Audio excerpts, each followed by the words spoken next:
आप सभी लोगों को कृष्ण जन्माष्टमी का बहुत बहुत सारी शुभकामनाएं। सभी सनातनी हो या असनातनी, सभी लोगों को बहुत बहुत बधाइयाँ, क्योंकि परमेश्वर और ईश्वर केवल एक के नहीं होते हैं, अल्लाह केवल एक के नहीं होते हैं, सबके लिए होते हैं। हर लोग ये बात जानना चाहिए, सभी लोगों के जानकारी में बात होना चाहिए कि जिस तरह हम चार भाई होते हैं उसी तरह हमारे धर्म चार हैं। चारों के न पुत्र समान होते हैं न पुत्री समान होती हैं। ठीक उसी तरह से ये धर्म को जब टुकड़े किए गए, ये चार खंडों में बटा, ये चारों मेरे भाई हैं, सभी ये हैं, ये सब, और ये सभी को अगर एक समान जोड़ दें तो ये पंच बन जाता है, और इसको बनाने वाला ये परमेश्वर है। इसी का काम है सभी को एकत्रित करके रखना। तो गॉड हमारे मन मस्तिष्क को एकत्रित रखता है। इसीलिए हम कभी खुशियाँ कृष्ण जन्माष्टमी का मनाते हैं, कभी राम जन्माष्टमी का मनाते हैं, कभी नबी का जन्मदिन मनाते हैं या मोहम्मद का जन्मदिन मनाते हैं, कभी कभी गुरु ग्रंथ गुरु साहब का जन्मदिन मनाते हैं, और कभी ईसा मसीह का जन्मदिन मनाते हैं। ये सभी चारों धर्मावलंबी एक ही हैं। केवल जिस तरह एक पिता के संतान को अलग अलग डिवाइड कर दिया जाता है, बंटवारा कर दिया जाता है, ठीक उसी तरह से इन्हें भी हम लोग ने बंटवारा कर दिया है, पर है एक ही। आज हिंदू धर्म के महान त्योहारों में जन्माष्टमी बहुत ही प्रमुख उत्सव माना जाता है। भगवान जन्माष्टमी सबसे पहले आपका सतयुग शुरू होता है, जो राजा हरिश्चंद्र का समय है। उसके बाद द्वापर शुरू होता है, जब राम का है, नहीं, त्रेता शुरू होता है जो राम का है, तब द्वापर शुरू होता है जो कृष्ण का है। सतयुग में सभी लोग सत्य बोलते थे। आज भी 24 घंटे में हर पल, 24 घंटे के हर घंटे में बांटा हुआ, डिवाइड किया हुआ है सतयुग, त्रेता, द्वापर और कलयुग। तो ये कब कब होता है, वो सबका समय अलग अलग प्रतिदिन डिवाइड है। उसी तरह से ये युग हमारे भी अलग अलग बांट दिए गए। सतयुग में राजा हरिश्चंद्र ने अपनी सत्य की प्रतिष्ठा बचाई। जब त्रेता युग आया तो राम ने धर्म को बचाया, स्त्री शिक्षा को, स्त्री को सबसे ज्यादा सम्मान दिए, और एक ऐसे ही सृष्टि में राजा राम ही हैं जिन्होंने ये वचन दिया अपनी पत्नी को चंद्रमा का साक्षी मानकर कि मैं वचन देता हूं कि आपके अलावा मेरी दूसरी कोई पत्नी नहीं होगी। इस तरह से आज कई राजाओं के कई पत्नियां होती है, तो राजा राम हमारे जीवन के आदर्श हैं। उस समय में रावण ने राम के साथ बहुत बड़ा छल किया था, और जिसके कारण बहुत सारे परेशानियां उठाने पड़े थे धर्म को। इसीलिए जब द्वापर युग में कृष्ण आए तब उन्होंने कहा जन्म में कि छल करने वाले को छल से मारना कोई पाप नहीं है। अगर मेरे साथ कोई छल करता है और हम उसे छल से विनाश कर दें तो यहाँ पाप नहीं है। सबसे पहले हम जाने कृष्ण के बारे में। कृष्ण का जब विवाह हुआ, नहीं, जब कृष्ण की बहन का विवाह हुआ तो अचानक बाराती मतलब वापस आ रहा था। उसी समय उसके भाई पहुंचाने आ रहे थे, और क्या नाम है उनकी, केकई, नहीं, केकई तो राम की माँ का नाम है। जब देवी की माँ ब्याह के आ रही थी तो उनके पति भी साथ थे। तो भविष्यवाणी होता है कि उसके भाई का भविष्यवाणी होता है कि ऐ कंस, इसके 8वें पुत्र से तुम्हारा वध होगा। तो आज यही कारण है कि बहुत लोग अच्छे भविष्यवाणी कर देते हैं, गलत भविष्यवाणी कर देते हैं, लेकिन भविष्यवाणी बताना नहीं चाहते हैं। ज्योतिषाचार्य तो हैं पर बताना नहीं चाहते हैं। राम के युग में भी कुछ गलत किए थे ज्योतिषाचार्य के बीच में, और यहाँ इस युग में भी कुछ गलत हुआ और कुछ अधर्म हुआ। तो वहां से क्या करता है, कंस अपनी बहन को लेके कारागार में, बहन और उसके पति को पहले तो मार देना चाहता था, पर उसने एक विकल्प निकाला कि इसे मारना जरूरी नहीं है, इसके 8वें पुत्र को मारना है, इसलिए उसे कारागार में बंद कर देता है। 1 2 3 4 5 6 संतान जन्म लेते हैं, सभी को पटक पटक के मार देता है। 7वां जब जन्म लेता तब भी मार देता, और 8वां संतान जैसे ही जन्म लेता है वो कारागार का द्वार खुल जाता है। यहीं पे भगवान कृष्ण का अवतार होता है। कारागार के द्वार खुलने से उनके पिताजी ले जा करके और अपने मित्र के यहाँ गोकुल में रख देते हैं। और इस तरह से कृष्ण बड़े होते हैं गोकुल में और उनकी पुत्री जन्म ली थी, उस पुत्री को वापस ले आते हैं यहाँ पे। और कृष्ण जब उसे उठाकर पटकना चाहता है, मारना चाहता है, तो वायु ऊपर में आसमान में वो चला जाता है। इसी तरह से कोई देवी का रूप प्रकट होता है वहाँ पे और कहता है, ए बुज़दिल, ऐ कंस, तुम्हारा वध करने वाला तो आ चुका है, तुम क्या वध करेगा मेरा। और इस तरह से गोकुल में कृष्ण का परवरिश होता है। जब जान जाता है कंस कि गोकुल में मेरा मारने वाला आ गया है, तब पूतना राक्षसी को भेज करके पूरे गोकुल के बच्चों की मृत्यु के घात उठा देता है। और कृष्ण को जैसे ही पूतना दूध पिलाना चाहती है, उसके दूध में अमृत निकलता है और खुद ब खुद पूतना मर जाती है। उसके बाद बहुत सारे प्रयास किए जाते हैं पर वो विफल रहता है, वो नहीं मार सकता है और कंस का अत्याचार बढ़ते जाता है।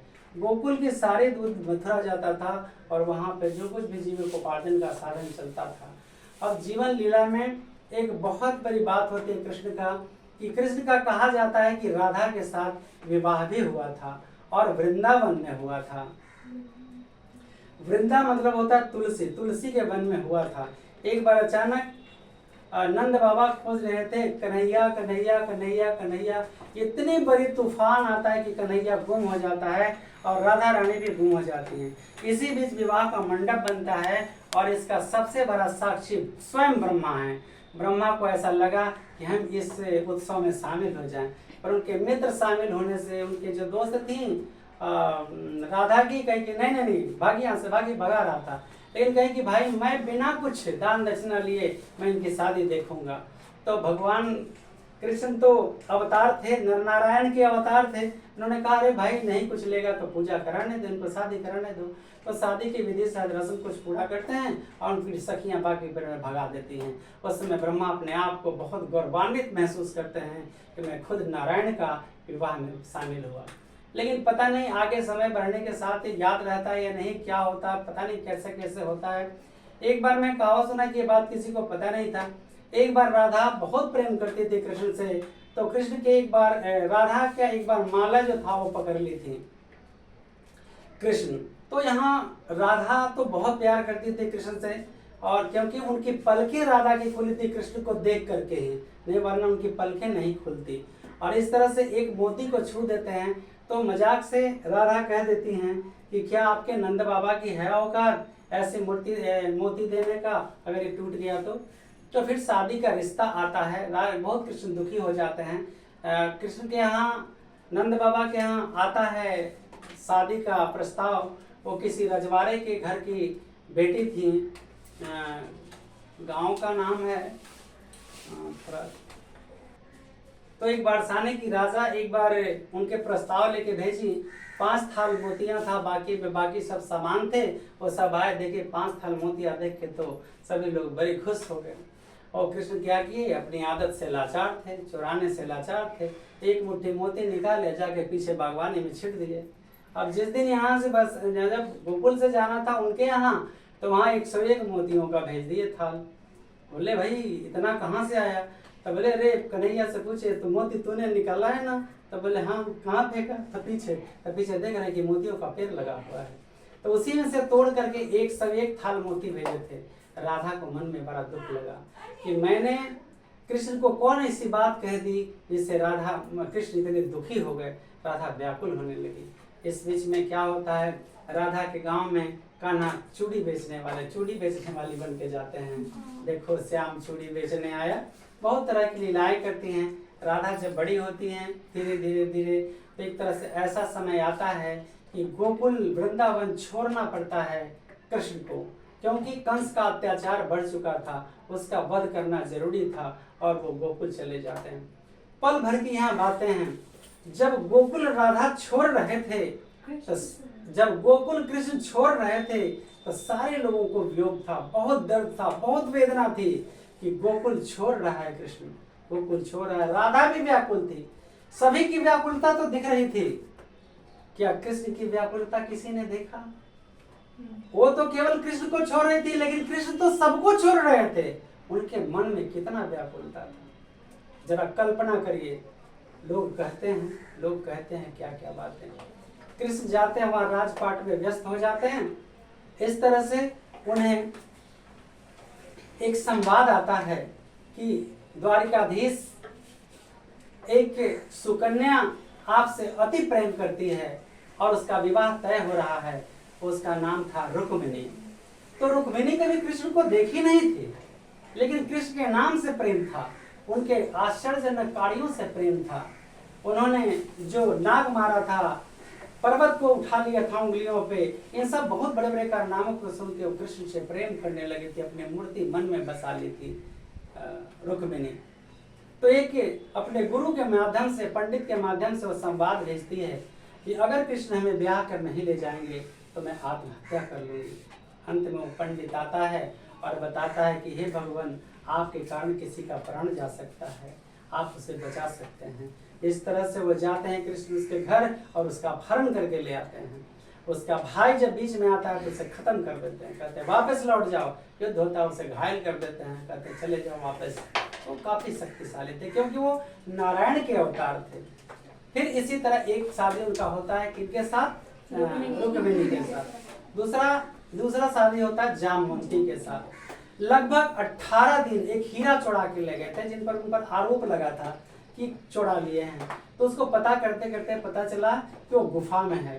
तो गुफा में जाते हैं जहाँ जामवंत, जो रामायण के जामवंत हैं, उन्हीं से लगभग 18 दिन या शायद 28 दिन युद्ध करते हैं और युद्ध में हारते नहीं हैं, जरा भी नहीं हारते हैं। तब जामवंत को यकीन हो जाता है कि मेरी पुत्री का सही रखवाला यही है और निवेदन करते हैं कि हे कृष्ण, आप मेरी पुत्री से विवाह कर लें, उनको स्वीकार कर लें। तब कृष्ण वहाँ दूसरी शादी करते हैं, किससे? जामवंती से। और एक युद्ध कला में निपुण स्त्री थी, उसका नाम था सत्यभामा। और तीसरा शादी वो सत्यभामा के साथ करते हैं। ऐसा ही कुछ युद्ध वाले वर्ण से कुल मिला के भगवान कृष्ण की 1108 रानियां थी, जिसमें 1100 रानियां जो थी, कोई राक्षस सब सुंदर कन्याओं का अपहरण करके उससे विवाह कर लेता था, जबरदस्ती उसको रखे हुए था। जब भगवान और उस राक्षस को ऐसा वरदान था, नरकासुर को ऐसा वरदान था कि वही व्यक्ति उसे मार सकता है जो स्त्री को योद्धा का सहारा लेगा। योद्धा स्त्री की सत्यभामा थी। सत्यभामा के साथ हो जाते हैं और नरकासुर का वध करते हैं और सारी स्त्रियों को मुक्त कराते हैं और कहते हैं तुम नई जिंदगी जियो। वो सारी 1808 रानियां चढ़ जाती है पर्वत पे अपनी प्राण देने के लिए। अंत तक उसे समझाते हैं कि देखो ऐसा ना करो, नया जीवन व्यतीत करो। अंत में वो कहते हैं कि कौन मुझसे शादी करेगा, क्या आप मुझसे करेंगे? तो कृष्ण सत्यभामा की तरफ देखते हैं, सत्यभामा मुस्कुराती हैं। तो उस मुस्कुराहट से एक पति अपने पत्नी की मुस्कुराहट से सारे दर्द को समझ लेता है। तो कृष्ण कहते हैं हाँ करेंगे, मगर एक शर्त है कि आत्मा से, शरीर से इसका कोई संबंध नहीं है। वास्तव में कृष्ण सन्यासी थे। तब फिर बोलेंगे उनके पुत्र कैसे हुए? तो चलिए मैं पहले सन्यासी होने का व्रत प्रमाण देता हूँ। कृष्ण एक बहुत बड़ा सन्यासी थे। एक ऋषि के पास एक व्यक्ति को गोकुल से जाना था। कहा हे यमुना, यदि आपके कृष्ण सत्य हैं और अगर कृष्ण का मैं परम भक्त हूँ तो मुझे राह दीजिए जाने का। तो रास्ता मिल जाता है, यमुना नदी से तक चले जाते हैं। फिर उसके बाद कहते हैं उधर से आने के लिए, तो फिर वो ऋषि थे, वो तपस्या के कहें कि हे यमुना माता, यदि मैं वास्तव में एक ऋषि हूँ और कृष्ण अगर तपस्वी हैं तो इन्हें जाने का मार्ग दे दीजिए। तो जाने का रास्ता दे देते हैं। तो इस तरह से प्रमाणित होता है कि कृष्ण एक तपस्वी थे। इसके बाद मथुरा का वो कहाँ का द्वारिकाधीश बने। इस बीच बहुत सारी घटनाएं होती हैं, बहुत सारे राक्षसों का वध करते हैं, अपने कंस मामा का वध करते हैं और फिर वहाँ का राजा बनते हैं। बहुत सारी चीज होता है। इसी बीच महाभारत का युद्ध होता है। तो महाभारत के युद्ध में कौरव पक्ष और कौन थे? पांडव पक्ष। तो शर्त रखा, इस बीच में युद्ध के लिए उन्होंने बहुत कोशिश किया कि युद्ध ना हो। अंतिम क्षण तक जो बीच वाले लोग हैं यानी इमीडिएटर हैं, उनको कोशिश करना चाहिए कि युद्ध ना होने पाए। तो भगवान कृष्ण इमीडिएटर बीच में थे। उन्होंने बहुत कोशिश किया कि पांडवों और कौरवों के बीच युद्ध ना हो। तो उन्होंने शांति प्रस्ताव लेकर के गया था। तो दुर्योधन कहता है बांध इसे। तब कहते हैं हाँ दुर्योधन बांध मुझे। देखते हैं बांध किसकी शक्ति है, और वहां पे अपना प्रचंड रूप दिखाते हैं और सभी देख के दंग रह जाते हैं। इस तरह से वहां पे मांगा गया, कृष्ण आप हमें क्या देते हैं? तो बोले आप तुम्हें क्या चाहिए, मेरा शस्त्र या मैं? तो कहा कि आपका शस्त्र चाहिए। कहा ओम वस्तु, तो दे दिए। पूरे जितने उनके शस्त्र थे वो शस्त्र दे दिए। किसको? कौरवों को दे दिए। मतलब वो धनुष, युद्ध के क्षेत्र में वो धनुष शस्त्र नहीं उठा सकते थे कृष्ण। युद्ध शुरू होता है कृष्ण, तो पांडवों के साथ कौन आ गए? कृष्ण। तो कृष्ण अर्जुन पार्थ का रथ का सारथी बने और उन्हें पूर्ण नेतृत्व करते गए, बताते गए कि किस तरह से क्या होगा, किस तरह से क्या होगा, किस तरह से क्या होगा। इस तरह से अर्जुन के कई पुत्रों का गलत ढंग से वध कर देता है, साथ साथ अभिमन्यु का भी वध कर देता है। लेकिन कंस यहाँ कृष्ण के मन में, अर्जुन के मन में जब युद्ध चल रहा था, महान घोर युद्ध चल रहा था, तो एक मन में बात आया कि मैं किसे मारूं, अपनों को? तो कहता है नियम में अपने हो या पराये सबके लिए हो न्याय। और इसके बाद कहते हैं कृष्ण यदा यदा हि धर्मस्य ग्लानिर्भवति भारत अभ्युत्थानम् अधर्मस्य तदात्मानं सृजाम्यहम्। जब जब धर्म की हानि होगी तब तब अवतार होगा और अधर्म का नाश होगा। और इस तरह से अर्जुन धनुष उठाता है और लड़कर युद्ध को जीत लेता है। और फिर इसके बाद युद्ध की समाप्ति होती है। और भगवान कृष्ण की वो क्या किए थे? छल पूर्वक रामा अवतार में बाली को कृष्ण ने छल पूर्वक मारा था, बाण से छिप करके। तो जब कृष्णा अवतार हुआ तो हर कोई बदला लेता है। जब कृष्णा अवतार हुआ तो वही बाली व्याधा बना, अपने कर्म के अनुसार वो व्याधा बना।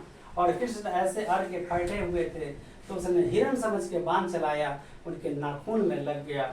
और इस तरह से कृष्ण ने धरती को त्याग दिए, अपने प्राण को त्यागते हैं। जाता है व्याधा, कहता है प्रभु ये मुझसे भूल कैसे हो गई, मैंने कैसे नहीं पहचान सका?